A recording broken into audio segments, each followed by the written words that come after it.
What's going on, everyone? It's your boy, Ernest Dove. Today's the day. I want to get back into the swing of things. Thank you to everybody that's been supporting me through the process. My kind of short hiatus that I had to take. But hey, you know what? God bless family. Family overall, doing okay. Working on some things day to day. But let's get back to talking some Mets baseball, obviously, specifically the minor leagues. And for whatever reason, I'm making this the day, this the week. It's time to not always talk about what's rosy, even during a New York Mets winning streak. I got to start giving some more realistic information, intel, thoughts, outlooks on some of the top players in the Mets farm system because there's been some ups and downs that have been happening all year. It's finally time to stop talking about it or start talking about it with some guys more than others. I can't always just post every single day about any particular guy who's doing well for the day or the week or the month. Let's get more down to business. Starting with some of the things at the top, I wanted to make this about stock up, stock down. How are some of the prospects doing? A lot of this is going to be a lot of more my opinion, stuff that I'm getting from even box scores. But I also want to utilize some information, some insider information. You guys can decide which is which because I don't really want to blow the doors off of too much, even for the positive and the negative, although I'll probably praise some of the internal Met stuff when they're also hyping guys. I want to talk about them because why not? I want to start with things at the top.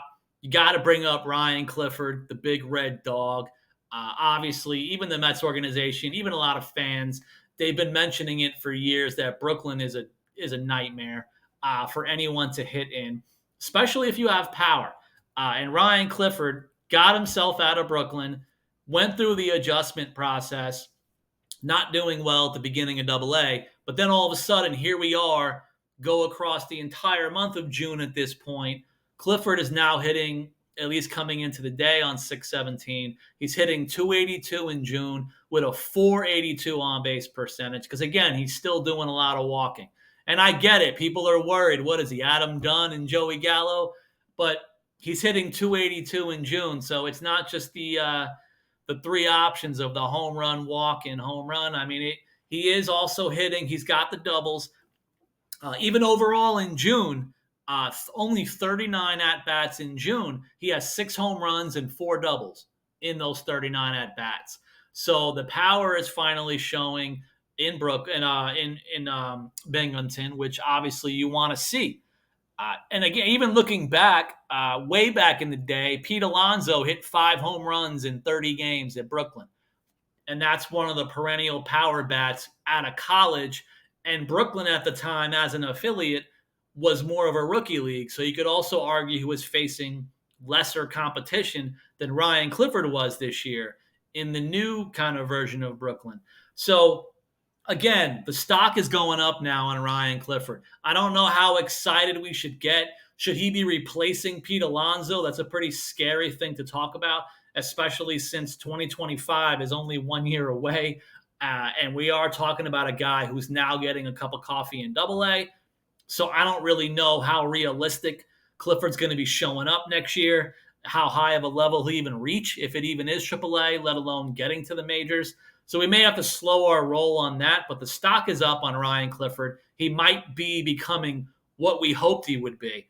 So that's pretty exciting. The other guy, as we talk about our trade deadline, acquisitions, I might as well keep it rolling with Luisangel Acuna. Even Joe DeMayo posted the thing on Twitter X, posting about Acuna at this point. The small sample size of the hot streak is over 24 games at this point. I had mentioned about a week ago, I think he had a stretch of 3 or 4 multi-hit games out of 5. So the hits are starting to come along. And I get it. I see things online. It's like, well, hey, I've been hearing about things. AAA seems to be kind of a mess up and down around the entire league because there's so many injuries out there. I think everyone's AAA team is now pitching in the majors. So the quality can be up, quality down. But the bottom line is Acuna is making more contact, and it's what you want to see, especially with his speed. So okay, I want to get it through the summer. I want to see the newest ups and downs with Acuna, but right now the stock is up. He should be taken seriously. Projection wise, I know some people are still worried. Is there going to be enough power, which he's starting to show a little power right now? The exit velo here and there has been going up. How is it going to translate to the majors? Will he be able to hit enough in general to be an everyday player? It sounds like some people are like thinking maybe he should be a super utility guy or something. Still to be figured out, but you have to be excited of a guy at the AAA level hitting 300 for about a month straight. I mean, it's what you want to see. See if the consistency is there. See if the on base percentage can hold into the late summer. And either way, he's probably going to be a guy, whether the Mets are buyers or sellers, come September, a guy like Acuna, how do you not call him up with speed? Even when the Mets were kind of competing for a playoff spot a couple years ago, they wanted to bring up the guy who literally did nothing but run. So Acuna could be that guy, even with the hit tool, if it gets better or not. Uh, as far as things trending a little downward or upward, there's going to be a good age excuse for Colin Houck. I know everyone's been worried about him. Hey, what's the deal? He was really poor to start of the season. Then he hit a hot streak. He already got cold again. What's the deal? But you know what? Colin Houck is playing multiple positions. He's 19 years old, playing at a pretty high level of like low A. Again, he's one of those guys, which I'll bring up later with Nick Morabito. When I was asking some Mets people last year about, hey, what are your thoughts on Nick Morabito? Everyone's talking about him, but he's hitting 200. And I was basically told he's a work in progress. He just needs time to adjust. In their opinion, it was going to work out fine. And then he's been insane ever since. It doesn't mean it's going to translate perfectly to Houck himself, but again, 19 years old. He's been showing sparks offensively up and down. He's even been showing sparks defensively. So I think what we have here is a newer high school draft pick who's probably should have been at the FCL level, but the Mets and maybe even Stearns specifically, I've been being told for a couple of months now, Stearns is going to rush guys. And if I ask, like, hey, this is pretty scary. I'm a little minor league prospect hugger. I'm worried about this guy being moved up so fast. And what I'm being told was, well, why not show what you got right away? It's a scary proposition, but it looks like that's the Stearns way.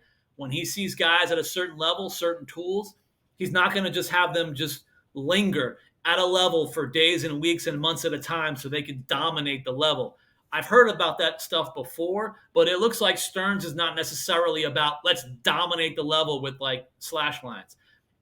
If he feels a guy should be pushed up and tested, he's pushing him. So Houck is already starting that way, and you don't really probably demote a kid like this back down to FCL where there's probably not much room anyway. So he's going to go through the ups and downs, but there's still people that are still feeling good about Houck in general by the name. So they still believe in the tools and talent and the pedigree. So we might as well be okay with it. But again, stock up, stock down. He's probably somewhere like redlining or somewhere in the middle. The other guy I want to talk about, people are starting to ask me, and I said it online, I have guys that I would personally put off of my top 20, and I have to start bringing a couple of their names up right now, even for some that have been favorites of mine. One guy that I would personally put outside of my top 20 rankings is catcher Kevin Parada. It has to be done. I have a lot of thoughts on this. I have certain information on this. I just feel that like what we see might be about what we're getting from Kevin Parada at this point.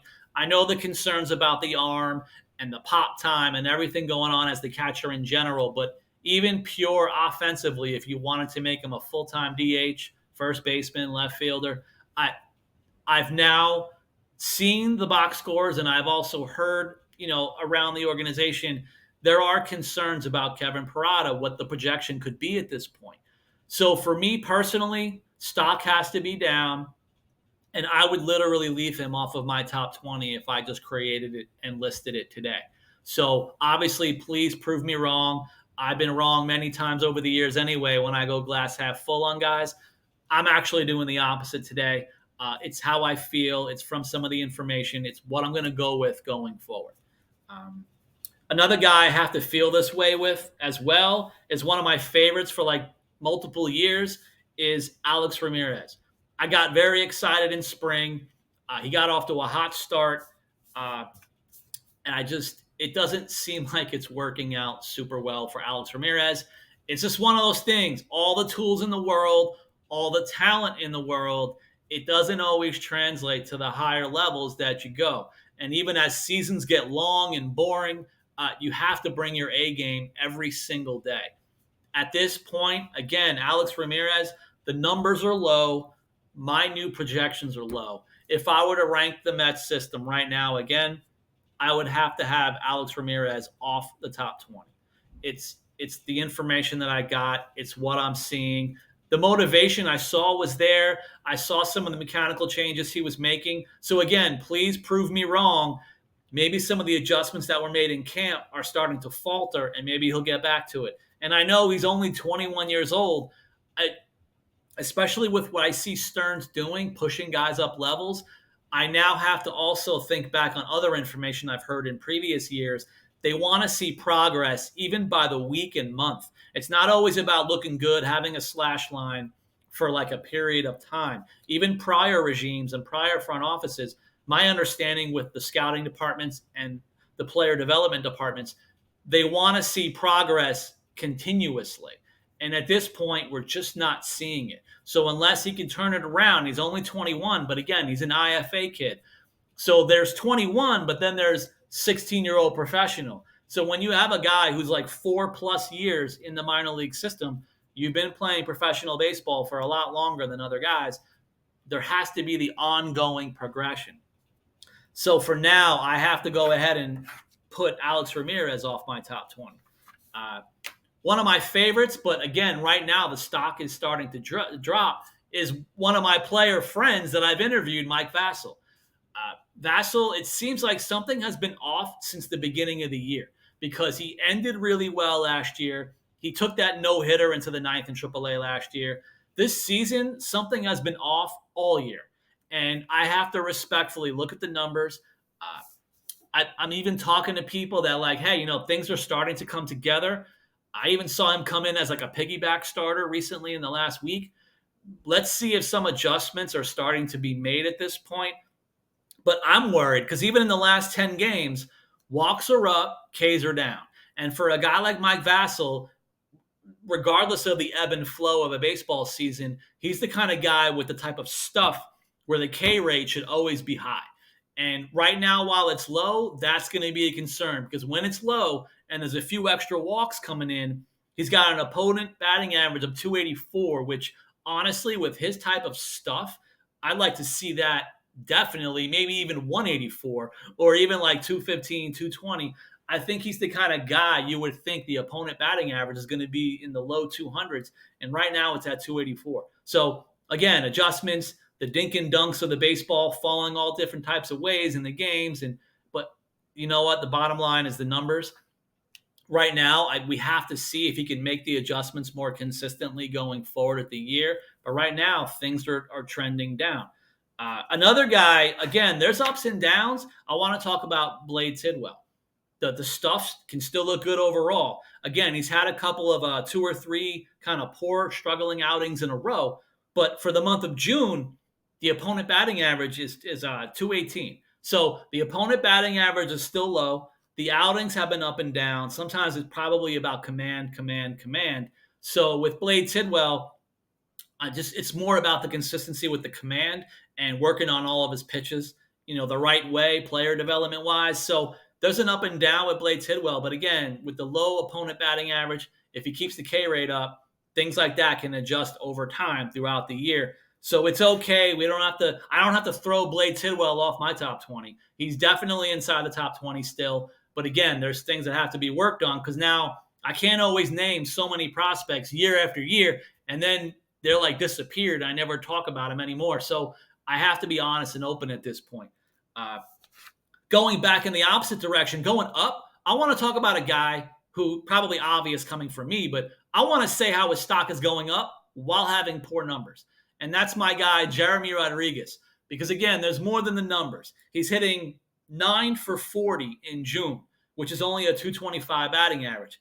But out of his 9 for 40, he only has 8 strikeouts. And he's 17 years old. So, you got to do the ebb and flow. FCL is the lowest level. He's also only 17 years old. Many and most players his age are in the Dominican League right now, still finishing out their year. So here he is stateside, holding his own. He started out hot. Now the numbers are dipping, but while the slash line's dipping, the walks are still pretty low. So that could also just be one of those, like, law of averages, BABIP type stuff. Let's see how things progress throughout the year when all of that other stuff balances out. Because again, when the walks aren't that bad, I mean, the Ks aren't that bad, he's not doing that bad. So it's going to be pretty exciting still to keep an eye on Jeremy Rodriguez. I still have him very high, easily top 20. I would put him top 10, to be honest, based on potential. Again, 17 years old. It's like, yeah, I have him in the top 10. I have no idea what's going to happen in 5 years, but that's the thing. And I know with Jeremy Rodriguez, it's about, well, where is he going to be position-wise? Because, again, you see the hot numbers, and it's like, all right, put him at shortstop. He's replacing Lindor. But defensively, I know reading other things and other publications, there's been some concerns if Jeremy Rodriguez full-time going forward for the next 10 years is going to be a shortstop. So maybe find another position. But, again, keep an eye on the offense. I think it's still going to be good. Another guy way up, obviously, is Brandon Sproat. He's become Christian Scott of like 2023. This is what we got right now in Brandon Sproat. Obviously, it's about command. Talking with the staff, even in camp, they were saying he's doing everything that we're asking of him. So even when he started, a little bit of ups and downs at the beginning of the year, staff were basically saying he's going to be exciting to follow, and he's doing everything asked of him, which probably, of course, means a lot of baseball terms, and it's a lot of player development, practicing things, going off what the staff is saying, and obviously it's translating. His opponent batting average between or across A ball in Brooklyn and even now in Double A, last 10 outings in total, a 152 opponent batting average and a 1.31 ERA. And this is a guy who can top 98 to 100 in his fastball. So things are really starting to click. It could possibly always be about command, but you can obviously say that about a lot of major leaguers. So Brandon Sproat, again, right now he's this year's Christian Scott, even though Christian Scott is still trying to be Christian Scott. So it's really exciting. You can probably now want to pencil in Sproat as the number one prospect if you almost don't even want to consider Scott a prospect at this point. You just want him in the majors. Sproat could be that guy. And I know Jonah Tong, I can't even really talk about him. He's been an up and down recently, so he's probably going through the ebbs and flows of being pushed to a higher level. Not really worried about him. I'll talk about him in a future kind of show, see how he's doing in a few more weeks, because the work ethic will always be there for Jonah Tong. So as he goes through the ups and downs, I 100% trust the staff who talk about his work ethic and motivation. So let's see all the adjustments that he will make, and he'll do everything asked of him as well. Stock down, we got to talk about Dom Hamill. I've been worried about him since last year because he seemed like a guy that would go 6 innings, 2 runs, 11 Ks, and then 3 innings, 5 runs, 5 walks. The inconsistency, it's creeping in again in the new season. So we're now having multiple seasons of the concerns for consistency. And he has a 6.55 ERA in his last 10 outings in total. Even the opponent batting average is 288. And that's what I'm worried about. I'm worried about it with Vassell, and I'm worried about it with Hamill. Because, again, even with Hamill, he only has 40 strikeouts in 44 innings to go with 30 walks. So the walks, again, are high for Hamill, but the K rate isn't high anymore. With a guy like Hamill with his stuff, I would like to see his K rate, or I'd like to see in 44 innings, I'd like for him to have about 60 strikeouts in the minor leagues at this level. So when you have this kind of pairing of the high walk rate, but then the K rate isn't outstanding for a guy with his stuff, that's where the consistency becomes a concern. So now I'm worried. I wouldn't even personally have Hamill inside of my top 20. It seems like there's a lot of moving and shaking in the Mets organization as guys move down. Now, try to end or somewhat have my second half of this kind of show talking about guys moving up. One guy is Jesus Baez. I've been talking about him all year, obviously. But again, it's not just me. I have insiders in the Mets organization all the way up. They love the exit velo. They love the barreling. They have their eyes on 19-year-old Jesus Baez, who's only in low A. So again, when the top of the organization has eyes on him and they are praising him, it's going to be pretty easy for me to piggyback the excitement. I always joke about it online. Jesus exit velo Baez. He usually has at least 100 plus mile per hour exit velo hit one way or another every single game all season. He's breaking 100 somewhere. And again, with Jesus Baez, the month of June, he's hitting 226. Oh no. He also has a 385 on base percentage. And in 31 at bats, he has 5 Ks in 31 at bats. The K rate has been low all year. So at 19, at this level, with a very low K rate and a high kind of barreling and line drive kind of guy, that's what you want to see at that age, at that level. It can continue to translate. Another guy I like to see as the translating of sorts as well is Boston Barrow, the infielder. I've interviewed Boston Barrow, really kind young man. He on the season he has a 342 on base percentage, and again he has a 17 walks, 29 Ks in 136 at bats. So he kind of quote unquote only has 29 Ks and 136 at bats. And again, when you have a teenager, that looks pretty good to me. 36 games, 29 Ks, so less than a K per game too. Again, at his age as a teenager, just starting out because he barely played when he got drafted. So this is basically his only real first season in pros. And then, sorry, they kind of pushed him. And yet he also has 13 extra base hits in 36 games. I think even some of that stuff is still looking pretty good. It's hard to hit much for power in St. Lucie and in the Florida State League in general, but I say stock up on Jesus Baez, Boston Barrow, and another one of the guys from the old trade deadline, Ronald Hernandez, the catcher. He's only 20 years old, and he's now at 51 games played. And on the season, he's hitting 279 in low A and 183 at bats. He's playing like every day because even though he's a catcher, they've been rotating guys, so they're getting Ronald Hernandez into as many games as possible, and I'm sure it's for a reason. He plays pretty much every day between catcher, first base, and DH. So they're getting him into the games. He has 32 walks and 47 strikeouts in those 183 games, 183 at bats. So Ronald Hernandez, stock definitely up. Now, again, let's get back to the guy, Nick Morabito. He's ranked number 26 by MILB Pipeline. I would put him in the top 20 easily at this point. He's now in high A. So he obliterated low A, not even worth the he put up video game numbers in low A. So in high A, now the sample size is growing, and he's still hitting 300 with a 401 on-base percentage in high A. Probably why he has 21 stolen bases in only 32 games. When you keep getting on base as fast as he is, he might be the fastest guy in the system. It could be a battle between like Morabito, Acuna. They're going to battle it out for who's the fastest, but 21 stolen bases in 32 games while also hitting 300. I guess the concern being brought up to me online, which I respect and understand, is the power projections. If he doesn't project to have a lot of power, I know a lot of people, analytical folks, the metrics can be worried about him at the higher levels because as the higher levels you go, can you maintain the batting average?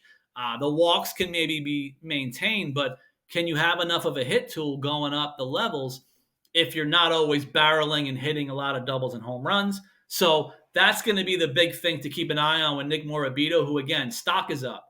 Maybe the concern of sorts would be going forward, especially at AA level, if he's not hitting a lot of home runs and doubles, how many balls are dropping? Maybe we'll get into a Rylan Thomas thing. My little Rylan Luis Guillorme Thomas, I love him. I think he's going to be in the major leagues. I like him as a utility guy because he's a great fielder. He has some speed, and he plunks the ball everywhere with a lot of singles. So that's the kind of guy too. But I think Morabito could possibly tap into more of this because, again, I also heard he was a work in progress last year. Now he's getting bumped a level. So maybe definitely give him through the rest of the season, kind of adjusting to high A. And he probably put up a lot of numbers. The other guy I want to bring up is, I don't know if I should call him Wilkin Rodney Dangerfield Ramos. I don't even know what to say anymore about Wilkin Ramos. He's in AA. He's had 15 appearances in AA. He's 23 years old, right-handed reliever. He's got 15 appearances, and he's given up 3 runs for the season. And I need to stipulate that the 3 runs were allowed in one outing. So this season, he's had 14 scoreless outings. He's had 6 saves. Opponent batting average is 227. And I know I'm going to jinx it. Please don't even remember this on the video. Wilkin Ramos has not allowed a home run in professional ball since 2022. He didn't even allow one last year. He hasn't allowed one this year. I just jinxed him. I apologize. Please don't at me when you see this, but he hasn't allowed a home run. I mean, I don't know why he's still in Double A. I understand the traffic going on right now between Syracuse and New York, so maybe that's the reason why Wilkin Ramos and Paul Gervais are just going to be spending way too much time in Double A. But it's worth mentioning, even as a pure reliever, he has to bare minimum be ranked in the top 30 in prospect lists. I don't care if he's a reliever only. With these kind of numbers, how do you not respect the numbers and put him in the 20-ish range? The other 2 guys are just pure teenagers. So again, I say their stock is up regardless of their numbers because I'm ignoring them because they're both 18 years old. First, we have Simon Juan in the FCL.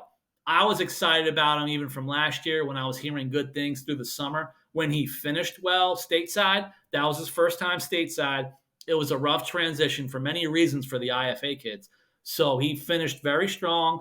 He got a few hits in the Major League spring games. I thought he was going to take off, which he did. He started really hot in the FCL, and then he slowed down. So, again, overall, he's hitting 265. He has a 792 OPS. I want to do the at-bat and walk thing. 98 at-bats, 10 walks, 26 Ks. I personally like the ratio. I'm okay with that ratio as an 18-year-old in the FCL. I also am okay with 10 extra base hits in 26 games. Again, I see this as really good for an 18-year-old. I think he's only going to get better throughout the summer and through the rest of the year. Probably a guy or a kid who probably needs to stay the entire season at the level. So again, I think he's going to adjust even more as the season goes on at the level. And I think he's doing really well. I have the stock up. I would put him obviously in the top 30. I don't know why he's not in everyone's top 30. You could probably sneak him into the top 20 if you really believe in the projections of it. But I know the numbers and slash lines as a pro probably doesn't want to push him into top 20 by anyone. But I'll put myself out on a limb. I'll put Simon Juan in the top 20. Y'all can argue with me. I'll love it and enjoy the debate. The other kid I want to talk about, 18-year-old left-handed pitcher, Franklin Gomez, a.k.a. Little Giant. I started talking about him last year. Again, just an 18-year-old lefty converted outfielder. So the outfield, I guess the hitting wasn't working. They had him switch to a full-time pitcher, and he's a guy who throws hard. He works hard. He's coachable. The numbers in low A, again, now he's in low A. There's 18-year-olds right now filled on both rosters of the DSL. And here he is at 18. He's not in the DSL. He's not in the FCL. He's at low A at 18 years old, when a lot of his counterparts from similar signing classes are all still in the DSL right now. Or they're maybe breaking in, getting some innings in the Florida Complex League. So again, this is one of those probably Stearns guys. They rushed him all the way up to low A at 18 to see what he's got. And guess what? 4.34 ERA, high ERA. Now, 37.1 innings, 44 strikeouts, and a 248 on opponent batting average. I'm going to keep talking about him for the rest of the year. Hopefully it's for a good reason, because I'm going to keep bringing him up one way or another. I just really like Franklin Gomez. And I guess part of me loves the idea of converted outfielders, because converted anything to pitcher means he wasn't being overused as a pitcher, as a younger player. So I'm already excited about him as well. I hope you guys are excited about this. I honestly feel bad for semi-negative comments about some of the prospects in this video, but it had to be done. I need to be more transparent, right? I know a lot of you guys always worry I'm always glass full. This is one of those videos I wanted to be open, honest, and unbiased. Let me know if you liked it. Let me know if I should include, not negative posts, but if I should include more videos of guys who are struggling and my concern and maybe any information I get. I'd be happy to do that if you guys think it's a good idea, or if I should just stick to all the cool stuff and whoever's doing the best to highlight the most projectable guys. But let me know. And again, please subscribe to my YouTube channel. I'm trying to do this not necessarily full time for a living, but if you guys can help me out a little bit, get me some more followers, I'd super appreciate it. It could allow me to keep doing this more and more and more, the more kind of I can get out of that opportunity. So thank you guys, and I'll see you next time.